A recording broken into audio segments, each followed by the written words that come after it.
Eu já ouvi alguns relatos meio bizarros, estranhos. Como, por exemplo, de seres que vêm aqui, mas eu não sei se é teoria da conspiração, pra implantar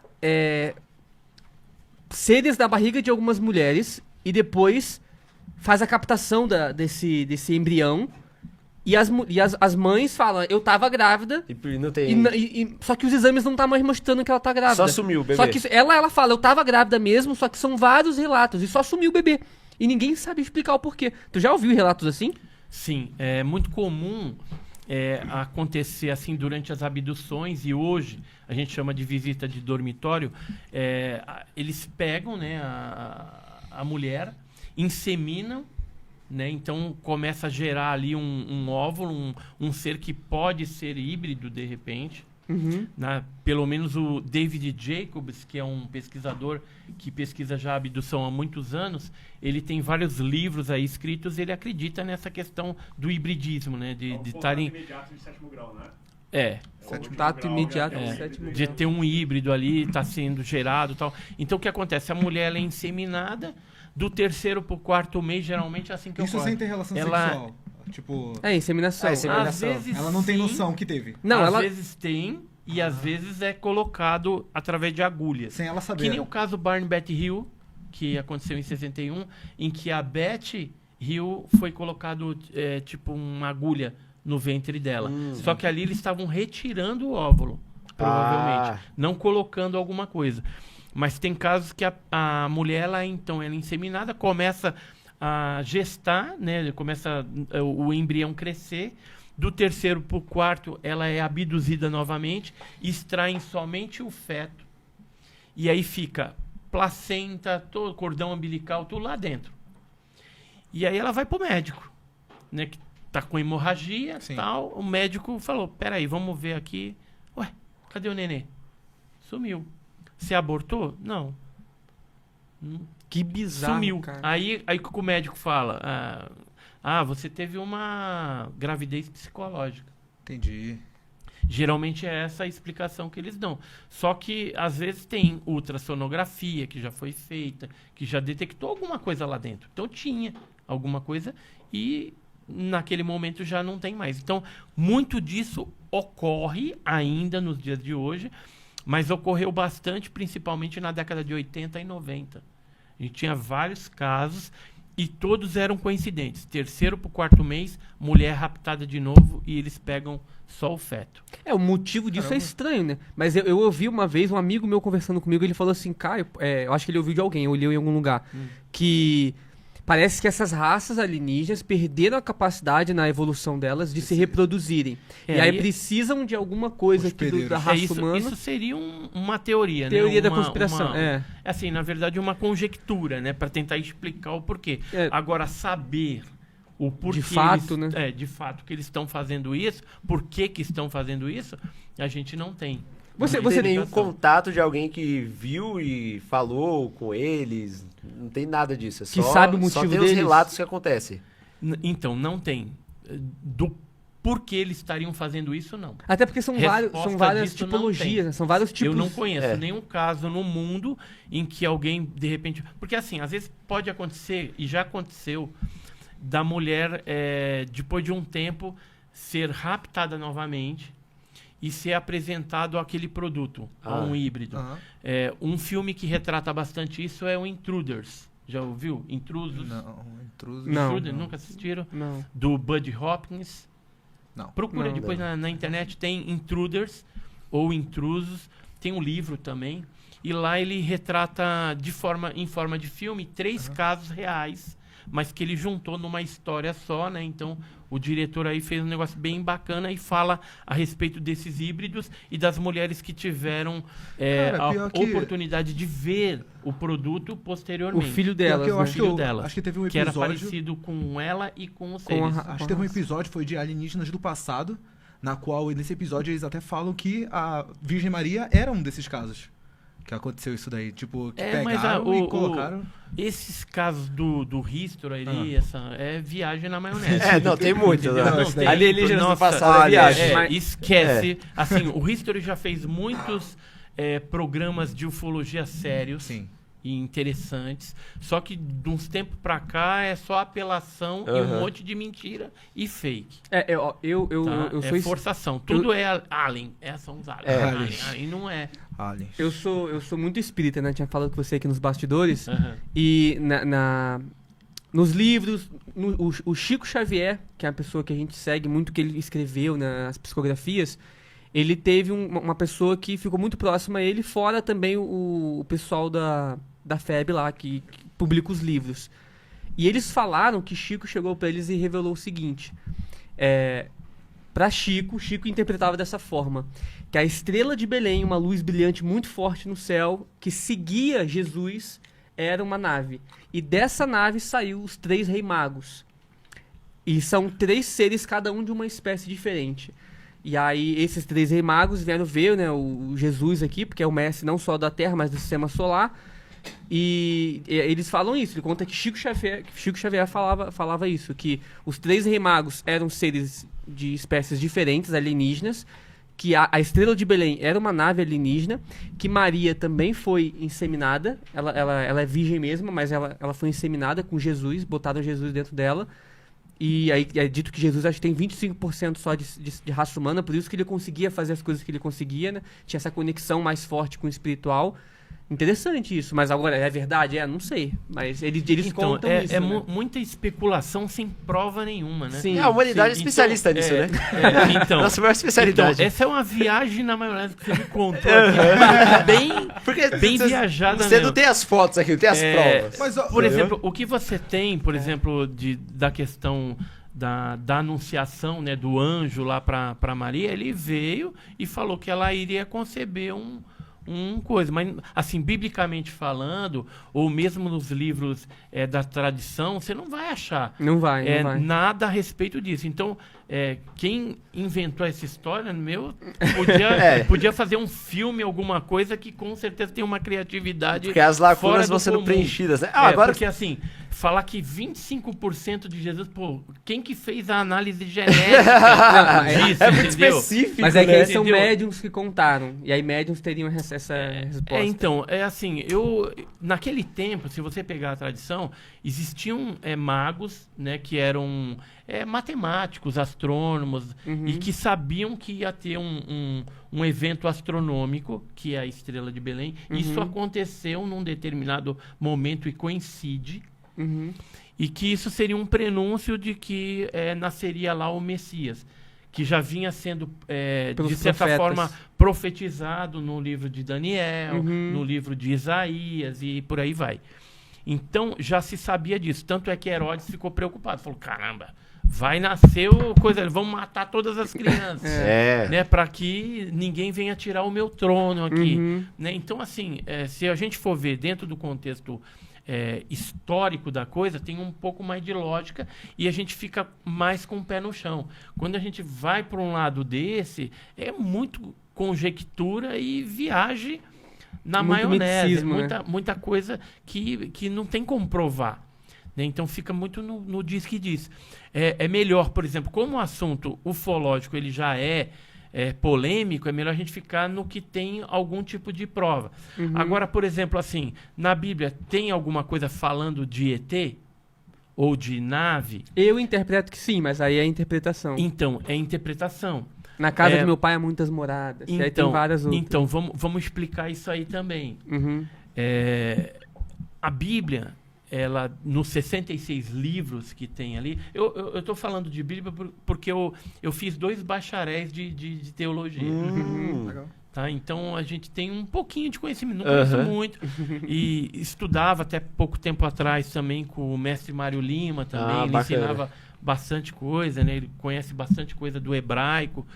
E assim, a Bíblia, os 66 livros convencionais da Bíblia, ele não traz no contexto assim informações claras do fenômeno OVNI ou de extraterrestre ali. Por outro lado, os livros apócrifos aí já trazem algo um pouquinho mais claro. Você pega o livro de Enoque, por exemplo, aí vai te dar uma noção de seres estranhos que poderiam estar relacionados à ufologia. Na Bíblia, se pegar o livro de Juízes 5:23, você vai ver que há uma menção de Meroz, que é um outro planeta habitado, que não é Marte, porque a raiz hebraica daquela citação, ela não significa Marte e nem Terra. E ali, nitidamente, Baruque, que é Deus, estava convocando o povo de Meroz para poder batalhar numa guerra a favor ali do povo ali, só que esses habitantes se recusaram. Aí Baruque ficou bravo, mandou um anjo lá para amaldiçoar o planeta Meroz e os habitantes do planeta. Então, nesse versículo específico, você vai ver lá, Juízes 5:23, você pegar ali do 21, 20, você vai entender o contexto da guerra, tudo, e vai entender que, nesse caso específico da Bíblia, está se mencionando um outro planeta habitado. A tradição judaica, se pegar lá a Torá, aquela coisa toda, tem alguns rabinos que acreditam que Deus criou 1.500 mundos. Quando se fala de mundo, são mundos com vida, mundo habitado. Igual a Terra. Igual a Terra. Então a Terra é 1, falta 1.499 que Deus criou e tem vida, igual a gente. No mesmo nível de inteligência nosso ou até superior? Pode ser superior. Pra vir aqui tem que ser superior, porque, assim, Pra vir aqui, possivelmente Deus superior, criou né? isso daí em vários tempos. Épocas diferentes. Períodos tempos diferentes, né? Tem mais períodos velhas. diferentes. A gente é muito novo. Se for ver no universo, a nossa estrela aqui é bebezinho. Tem coisa muito mais antiga que pode estar tecnologicamente muito mais avançado. E fora que o tempo é relativo, né? Também. Isso. Então, dependendo da distância que o planeta pode estar, está em uma época de tempo diferente também. Por exemplo, para chegar aqui, isso eu acho muito interessante também, quando eles falam que se um planeta a 65 milhões de anos-luz daqui olhar para a Terra, ele vai ver os dinossauros ainda. Então, sim, né? Ou se a gente olhar para olhando pro passado. Sempre você está olhando para o passado, ou o futuro pode estar olhando para a gente agora. Então, esse encontro de raças, tendo em vista a complexidade do universo, é muito difícil de acontecer. Por isso que eu penso que essas espécies que chegam aqui, elas são muito superiores do que a gente, né? E já encontraram algum caminho né, uns falam que é os buracos de minhoca, né? O buraco de minhoca é teórico. Negro. Teórico, tudo é teórico. Não, e tem a dobra também do Star Trek, né? Sim, sim. Que também faz sentido, mas é teórico. O que eu conversei com o Luiz, acho que foi no dia que ele ficou lá em casa, a gente falou muito do formato do disco. Que, tipo... Se ele é eficiente, se não é... Isso, tipo... Então, mas tem vários formatos. O mais comum é o arredondado, mas tem em formato de caixote, formato de cruz, alongado, triangular. Ele só não parece um foguete, né? Nenhum parece um foguete. Tem milhares de depoimentos desse tipo de nave. Tem até tabela. Tabela dos tipos de nave. Nossa. Mas deixa eu voltar um pouquinho na Bíblia lá. Então, aí você pega o livro do profeta Jonas, né? Que Jonas foi lá para a barriga do peixe. Da baleia, barriga da baleia. Então, mas isso daí é mentira. A Bíblia, no hebraico, não fala baleia e nem fala grande peixe. A raiz do hebraico significa o seguinte: máquina tecnológica de Deus. Será que é uma nave, então? Então aí é interpretação. Né? Mas se você pegar a raiz do grego, é máquina tecnológica de Deus. Não é peixe grande, não é baleia, nada disso.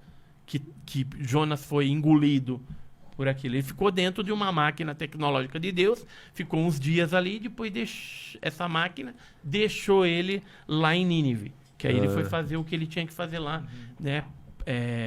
Levar a palavra, né, para lá para ver se o povo se arrependia. E acabou se arrependendo, tal, porque ele estava pecando lá, e tem todo o contexto. Agora a questão a casa de meu pai tem muitas moradas. que você comentou aí. Uhum. Essa parte é um texto fora do contexto que acabou virando um pretexto. Você tem que pegar o contexto todo da história e ver por que Jesus está falando aquilo. Que ele ia morrer, ele ia voltar para o Pai e ia preparar a morada para os discípulos, quando chegassem lá, tivessem um lugar. Então, ele não está falando, dentro daquele contexto, de vida em outros planetas. Quem interpretou dessa forma foi um cara que não tinha conhecimento, que não leu a Bíblia, não leu o contexto. E a gente percebe que muito ufólogo ou pessoas pegam versículos separados do contexto e aí acaba virando um angu de caroço ali que não tem nada a ver. Uhum. Para exemplificar uma teoria que ele tem, alguma coisa. Mas a Bíblia, você tem que ler o contexto. Você tem que ver a história. Qual que era o contexto histórico daquilo? Por que Jesus falou aquilo? Então, quando você faz a teologia, você vai aprender essas coisas. Né? Então, dentro da ufologia, quando eu comecei, tinha um pesquisador chamado Fernando Cleto Nunes Pereira. Ele escreveu um livro chamado A Bíblia e os Discos Voadores. Cara, tem um monte de heresia ali, tem um monte de mentira naquele livro. Só que, quando eu entrei na ufologia, eu acreditava naquilo. Uhum. Porque era um livro. Então, o que as pessoas fazem? No passado, porque um americano escreveu, aquilo virou fato. Entendi. Se voltar, por exemplo, pro Egito, o que a gente tem lá? A Nefertiti. Já ouviu falar na deusa Nefertiti? Não, nunca ouvi falar. Nunca ouviu falar na Nefertiti? Acho que eu já ouvi falar em alguns jogos que eu já joguei. Isso. Então, essa Nefertiti é a mais conhecida. Por quê? Porque um americano foi lá, escreveu e focou, né, deu uma ênfase nela. Só que quando você vai ao Egito, você vai ver que a deusa mais famosa, mais conhecida, não é essa tal de Nefertiti, é a Nefertari. Que era a mulher do Ramsés II, que foi um dos faraós mais importantes do Antigo Egito. Então, assim, no passado o pessoal acreditava muito que estava ali em livro. Por isso que acreditam que os ETs fizeram as pirâmides. Porque em algum dia, algum americano lá chegou, olhou e achou que era daquele jeito, colocou no livro e aquilo foi tomado como verdade absoluta. Que era impossível não era. pessoas daquela época fazerem construções assim. Então, e aí virou essa coisa aí, né? Falando de geração em geração, tá no livro. Mas nem tudo que tá no livro é verdade. Se tá na internet é verdade. Mas muito bom. Agora que ele entrou, eu quero tirar uma dúvida também que eu sempre tive. Mas só terminar um negócio da Demorou, Bíblia. vou entrar nessa. Aí, então, a Bíblia, ela não vai te trazer claramente, embora tenha algumas pinceladas. O livro apócrifo, sim, vai trazer alguma coisa mais robusta sobre o fenômeno OVNI. Agora, quais são os livros de outras religiões que trazem um contexto bem mais aderente à ufologia? Aí é o Kandisur tibetano, Mahabharata, Ramayana dos Vedas, né? Então, esses livros indianos, eles trazem ali um contexto mais aderente ao fenômeno OVNI, mais claro, né? Você pegar as tabuinhas sumerianas dos mesopotâmicos, sumerianos, aquelas tabuinhas de argila com inscrições cuneiformes, tem algumas histórias ali que falam de viagens que algumas pessoas daquele povo fizeram ao céu. E tem uma viagem interessante ali, que inclusive essa tabuinha está no Museu do Louvre, lá na França, e ela conta o seguinte, que essa pessoa foi convidada por um deus, né? Entraram num objeto lá, e ele subiu e viu a Terra do espaço. E aí ele descreveu a Terra, que a parte do mar parecia uma coisa compacta, e a parte da Terra parecia um mingau, uma coisa mais mole. Era o inverso, né? Que a água deveria ser mais mole e a terra dura, né? Mas era o inverso. Quando o astronauta norte-americano foi para o espaço pela primeira vez, que eles começaram a ver a Terra do espaço, foi praticamente as mesmas palavras que ele utilizou para descrever a Terra. Agora, essas tabuinhas de argila cuneiforme, elas são milenares. É porque não dava pra subir no espaço, né? Então... E também não tinha balão, né? Não tinha foguete naquela época. E aí como é que o cara ia ter uma criatividade para trazer com tanta exatidão uma descrição da Terra e do mar visto do espaço? Será que o astronauta que falou não leu a tábua? Eu acho que não, porque de repente pode até ter lido, né? Mas isso foi publicado posteriormente, essas tabuinhas, né? Porque a conquista espacial foi mais ali na década de 60, 70. E esse negócio da tabuinha já foi lá para 75, 77, Entendi. Foi um pouquinho depois. Entendi. Faz sentido. Foi um pouquinho depois. E assim, não tem nada a ver o astronauta estudar arqueologia, né? Ou estudar sumeriano, uma linguagem sumeriana. Tem algum astronauta que